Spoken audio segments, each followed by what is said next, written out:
은퇴 후에 10만 원은 은퇴 전에 100만 원과 상응한다는 말이 있습니다.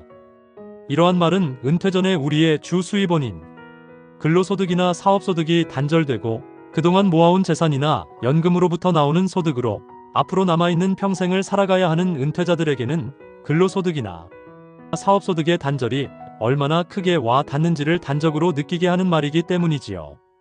때문에 은퇴자들에게 사실 10만 원이 훌쩍 넘어가는 건강보험료는 더 이상의 소득을 늘릴 수 없는 은퇴자들에게는 상당한 부담이 됩니다. 이러한 상황에서 우리 은퇴자들이 취할 수 있는 최선의 선택지는 정상적인 생활 유지에는 지장을 주지 않는 선에서 지출 금액을 조절할 수밖에 없는데요. 여기서 많은 은퇴자들이 건강보험료를 고민하게 되는 것입니다.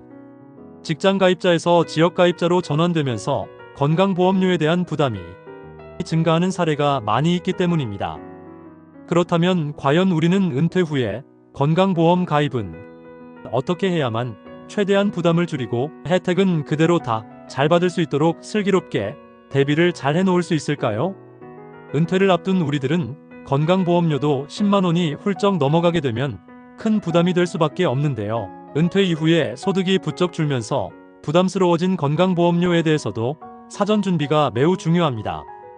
오늘은 우리들의 은퇴 후 건강보험 유지 방법과 피부양자, 자격 요건도 알아보고 소득 및 재산 요건 등에 따른 건강보험료도 상세히 알아보겠습니다. 1. 은퇴 후 건강보험의 중요성. 은퇴 후 건강보험은 노후 생활의 안정성을 지켜주는 핵심 요소입니다.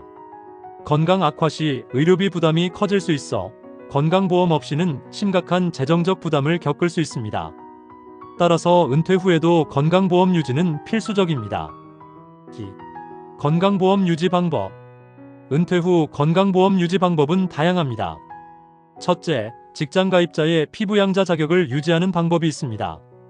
은퇴자들의 건강보험료 부담을 줄이는 가장 좋은 방법은 자녀 또는 배우자의 피부양자로 등재되는 것이 제일 좋은데요. 문제는 은퇴했다고 누구나 다 피부양자가 될 수 있는 게 아니라는 점, 자녀 또는 배우자가 피부양자가 되기 위해서는 소득 요건과 재산 요건을 모두 갖춰야 하는데요. 이 까다로운 문턱을 넘기 어려운 사람들은 다시 직장 가입자가 되거나 사업소득자가 되기도 합니다. 어떠한 대안을 선택하든 은퇴자가 건강보험료를 줄이기 위해서는 피부양자 자격 기준을 꼼꼼히 살펴보는 것이 최우선이 되겠습니다. 둘째, 임의 계속 가입을 통해 최대 3년간 직장 가입자 혜택을 누릴 수 있어 은퇴 후에도 기존 건강보험료 수준을 계속해서 꾸준히 유지할 수 있습니다. 3. 피부양자의 자격 기준. 피부양자 등록을 위해서는 특정 조건이 필요합니다. 배우자, 자녀, 부모 등이 피부양자로 등록 가능하며 이들의 소득이 일정 기준 이하여야 자격을 유지할 수 있습니다. 특히 배우자의 소득이 기준 이하일 경우 피부양자 등록 가능성이 높아집니다. 4. 소득 기준. 은퇴 후 건강보험료는 소득에 따라 달라집니다. 은퇴자는 연간 소득이 2천만 원 이하여야 합니다. 연간 소득에는 이자소득, 배당소득, 사업소득, 기타 연금소득 등이 포함이 됩니다. 연금 중에서는 사적연금은 포함이 되지 않고 공적연금만 포함이 됩니다. 소득 감소 시 건강보험료 조정 신청이 가능합니다. 2024년 기준으로 저소득층의 경우 상대적으로 낮은 보험료가 부과되므로 소득 감소 사실을 증명하는 서류 제출이 도움될 수 있습니다. 그러나 이러한 것은 우리가 스스로 알아보고 연락을 하여 조정을 해달라고 요청을 하기 전까지는 건강보험공단에서 먼저 알아서 줄여주지는 않기 때문에 소득이 줄어들면 우리는 바로 건강보험공단에 전화나 또는 방문하여 건강보험료를 낮추어 달라는 신청서 작성과 전화로 미리 상담도 반드시 받으셔야만 됩니다. 신청을 하지 않으면 기존의 고액 건강보험료로 계속해서 부과가 됩니다.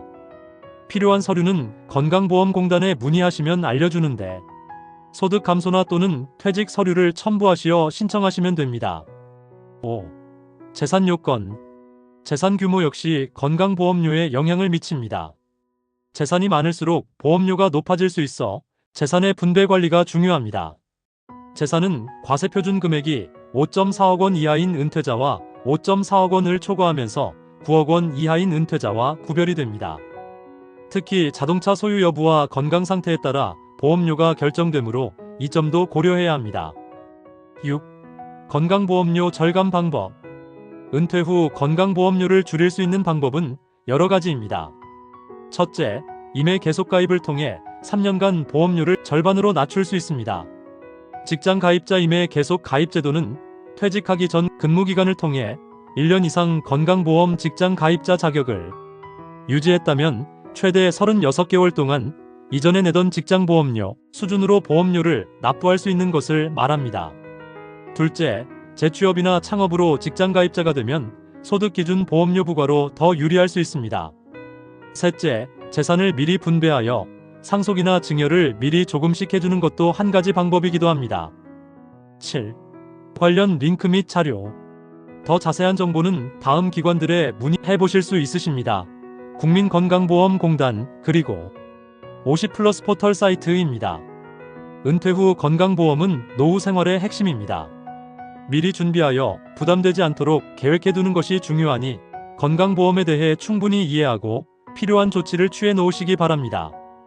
이번 영상에서는 은퇴 후에 부담될 수 있는 건강보험에 대해서 여러분께서 알게 되신 정보로 인하여 노후 건강과 여러분들의 재정적 안정을 위함에 소중한 도움이 되셨기를 바랍니다.